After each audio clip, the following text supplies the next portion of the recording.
गाजियाबाद में मोहम्मद आमिर और मोहम्मद कैफ ने खुशी जूस कॉर्नर के नाम से दुकान खोल रखा था और उसमें जूस में वो पेशाब मिलाया करते थे। ये खुशी जूस कॉर्नर हिंदू बाहुल्य एरिया में है, जहां हिंदू बहुत सारे रहते हैं। दिन भर वहां ज्यादातर लोग हिंदू ही जूस पीने आते हैं और उस जूस में पेशाब मिलाया करते हैं। जब पुलिस ने छापा मारा तो वहां पे लगभग 1 लीटर पेशाब मिली, जिसको थोड़ा थोड़ा करके वो जूस में मिलाते रहते।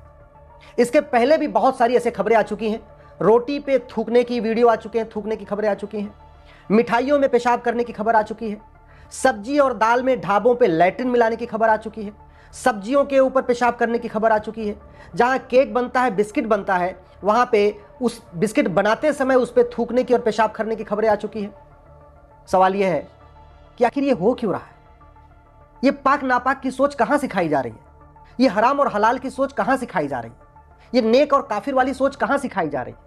ये तालीम कहां दी जा रही है कि जो नापाक हैं, जो काफिर हैं, उनके खाने में पेशाब करो, उनके खाने रोटियों पे थूको, उनकी सब्जी में पेशाब करो, उनके चावल दाल में लैट्रिन कर दो? ये कहां सिखाई जा रही है? जानते हैं इसका मूल कारण क्या है? क्योंकि भारत में आज भी गुलामी वाले स्कूल चल रहे हैं। जो मुगल स्कूल खोल के गए थे वो आज भी चल रहे हैं।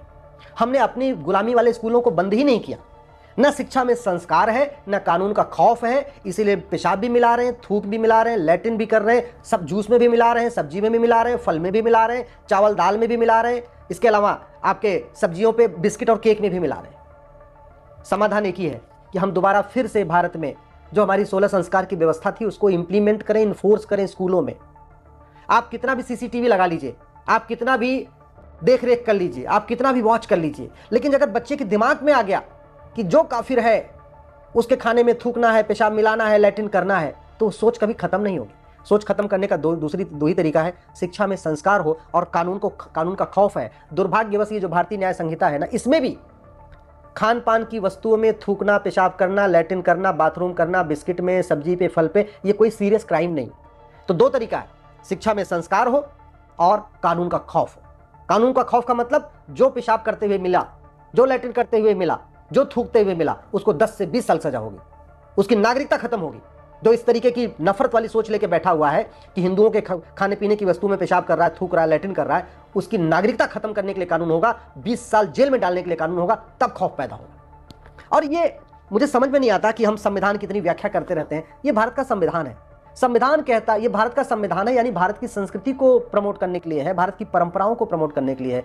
भारत में तो सात्विक भोजन का सिस्टम रहा है। भारत में कभी भी आप कोई पुराना एग्जाम्पल बताइए जो खान पान की वस्तु में कोई थूकता हो, पेशाब करता हो, लैट्रिन करता हो, जूस में, फल में, सब्जी में, घी में, बाकी चीजों में, और सब कुछ हो रहा है। हम राइट टू एजुकेशन एक्ट है ना, इसमें केवल एक शब्द जोड़ना, इक्वल, तो ये हो जाएगा राइट टू इक्वल एजुकेशन। और जैसे राइट टू इक्वल एजुकेशन हो जाएगा, फिर पूरे देश में आप गुलामी के स्कूल सारे बंद कर सकते हैं। जो मुगलों ने खोला उसको भी बंद कर सकते हैं, जो अंग्रेजों ने खोला वो भी, यानी मिशनरियों को बंद, मिशनरी स्कूल भी बंद कर सकते हैं, मदरसे भी बंद कर सकते हैं। 8वीं तक 1 नेशन 1 सिलेबस लागू कर सकते हैं, 1 नेशन 1 करिकुलम लागू कर सकते हैं, 1 नेशन 1 एजुकेशन बोर्ड लागू कर सकते हैं। आप कहेंगे कि संविधान के आर्टिकल 28 में लिखा हुआ है रिलीजियस बुक नहीं पढ़ाना, तो बिल्कुल सही लिखा हुआ है। कुरान और बाइबल रिलीजियस बुक है। भगवद गीता, वेद, उपनिषद, पुराण, ये धार्मिक ग्रंथ है। धर्म और रिलीजन में जमीन आसमान का अंतर होता है। धर्म जोड़ता है। धर्म थूकना, पेशाब करना, लैट्रिन करना नहीं सिखाता। धर्म खान पान की वस्तुओं में ऐसी गंदगी फैलाना नहीं सिखाता। धर्म तो सिखाता है सबको सात्विक भोजन करो, सात्विक भोजन परोसो। ये तो रिलीजन सिखाता है, ये मजहब सिखाता है कि थूक दो, पेशाब कर दो, गला काट दो, लैट्रिन कर दो, ये सब रिलीजन सिखाता है। तो आर्टिकल 28 में जो लिखा हुआ है बिल्कुल सही लिखा हुआ है कि आप रिलीजियस बुक नहीं पढ़ाएंगे किसी स्कूलों में, लेकिन आर्टिकल 28 में ये कहीं नहीं लिखा हुआ है कि आप धार्मिक ग्रंथ नहीं पढ़ाएंगे। केवल धर्म और रिलीजन को परिभाषित कर दिया जाए तो भारत की 50% समस्या खत्म हो जाएगी। भारत केवल धर्म, मेरी PIL चल रही है कोर्ट में और केंद्र सरकार को नोटिस भी हुआ है कि आप केवल धर्म और रिलीजन को परिभाषित करते ही भारत की जो संविधान की व्याख्या अपने आप में बदल जाएगी। संविधान में जो रिलीजन शब्द उपयोग किया है वो मजहब के लिए उपयोग हुआ है, पंथ के लिए उपयोग हुआ है, धर्म के लिए नहीं। सनातन धर्म सिखाने के लिए संविधान कहीं मना नहीं करता। और धर्म और रिलीजन में जमीन आसमान का अंतर है। अगर भारत में एक रेलवे बोर्ड से पूरे देश में रेलवे चल सकती है, तो 1 एजुकेशन बोर्ड से पूरे स्कूल नहीं चल सकते क्या? अगर भारत में 1 टैक्स हो सकता है, GST हो सकता है, उत्तर से दक्षिण, पूर्व से पश्चिम तक सबकी GST डिफाइन हो सकती है, तो हम एक सिलेबस डिसाइड नहीं कर सकते क्या? अरे फिजिक्स का सिलेबस पूरे देश का एक हो सकता है, केमिस्ट्री का एक हो सकता है, जूलॉजी का एक हो सकता है, बॉटनी का एक हो सकता है, मैथ का एक हो सकता है, तो 1 नेशन 1 सिलेबस भी हो सकता है। सब अपनी अपनी भाषा में पढ़ें, किताब अलग अलग क्यों होनी चाहिए? और तीसरी बात सबसे इंपॉर्टेंट, बच्चा माँ के पेट में आता है, वहां से उसको संस्कार देने की जरूरत है। इसलिए हमारे जो ये क्या कहते हैं, महर्षि स्वामी दयानंद सरस्वती जी ने इतनी अच्छी की पुस्तक लिखी थी, संस्कार विधि। इसमें 16 संस्कार का वर्णन है। ये हमारे स्कूलों में पढ़ाया नहीं जा रहा है। भैया फसल तब अच्छी होती है ना जब उसका बीज भी अच्छा हो, बाद में जब बीज बड़ा हो तो उसको खाद पानी अच्छी दिया जाए, उसकी सिंचाई के उसको पानी दिया जाए, उसको खाद दिया जाए, उसको निराई किया जाए, उसकी गुड़ाई किया जाए, खरपतवार की सफाई किया जाए, तब वो बीज अच्छा पेड़ बनता है। अगर बीज ही गड़बड़ होगा तो बाद में कितना भी आप खाद पानी दे लो, कितना उसकी निराई गुड़ाई कर लो, वो कभी ठीक नहीं होगा। तो बीज अच्छा हो, व्यक्ति का पेट में अच्छा संस्कार हो, इसलिए हमारे स्वामी दयानंद सरस्वती जी ने कहा था गर्भाधान संस्कार बहुत जरूरी है। गर्भाधान संस्कार बंद हो गया, उपनयन संस्कार बंद हो गया, ठीक है, विद्या आरंभ संस्कार बंद हो गया, जितने हमारे 16 संस्कार थे हमने सबको छोड़ दिया। तो अगर भारत सरकार चाहती है कि भारत में सुख शांति आए, समृद्धि आए, नफरत का व्यापार बंद हो, नफरत का कारोबार बंद हो, ये थूकना, पेशाब करना, लैट्रिन करना खान पान में बंद हो, तो सबसे पहले ये स्वामी दयानंद जी की पुस्तक को सभी स्कूलों में अनिवार्य करना चाहिए।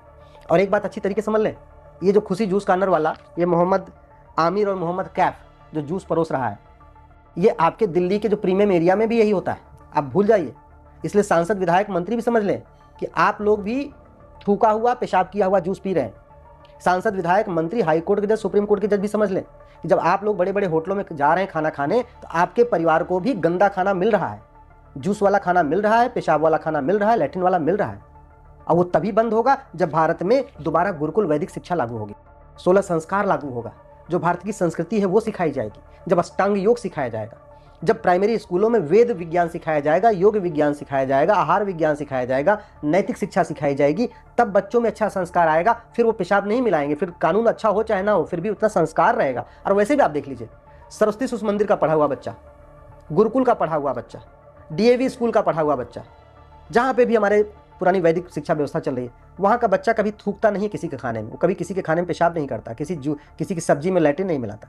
आज तक आप देख लीजिए, गुरुकुल वैदिक स्कूल से पढ़ा हुआ बच्चा न घूसखोरी करता है, न कमीशन खोरी करता है, न जमाखोरी करता है, न मिलावटखोरी करता है, न कालाबाजारी करता है। गुरुकुल का पढ़ा हुआ बच्चा न नशा तस्करी करता है, न मानव तस्करी करता है, न सोना तस्करी करता है, न जासूसी करता है, न गद्दारी करता है, न अलगाववाद फैलाता है, न कट्टरवाद फैलाता है।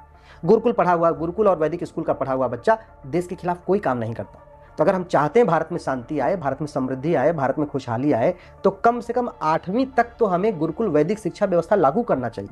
वेद विज्ञान पढ़ाना चाहिए, यज्ञ विज्ञान पढ़ाना चाहिए, आहार विज्ञान पढ़ाना चाहिए, नैतिक शिक्षा पढ़ानी चाहिए, जो हमारे बड़े ऋषि महर्षि हुए उनके जीवन के बारे में सिखाना चाहिए, जो हमारे बड़े महान राजा हुए उनके बारे में सिखाना चाहिए, गार्गी, मैत्रेयी, रानी अहिल्याबाई होलकर, झांसी की रानी, इनके बारे में पढ़ाना सिखाना चाहिए।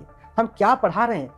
इतनी घटिया हम स्कूलिंग कर रहे हैं, इतनी घटिया हमने स्कूलों को यहाँ भारत में छूट दे रखी है कि बच्चे जो है जूस की दुकान में पेशाब मिला रहे, ढाबों पे थूक रहे, बिस्किट में जहाँ बेकरी का काम कर रहे हैं वहाँ पेशाब कर रहे हैं, ढाबों में काम कर रहे हैं तो सब्जी में लैट्रिन मिला रहे हैं। कहाँ से? ये केवल और केवल गुलामी के स्कूलों का परिणाम है। गुलामी के स्कूल नहीं बदलेंगे, भारत में कभी भारत का कल्याण नहीं हो पाएगा, नफरत न रुकेगी, न एकता अखंडता मजबूत होगी, और जो ये गंदगी चल रही है ये गंदगी भी नहीं रुकेगी। समाधान है भारत में समान शिक्षा, एक देश एक शिक्षा बोर्ड, एक देश एक सिलेबस, एक देश एक पाठ्यक्रम, एक देश एक किताब।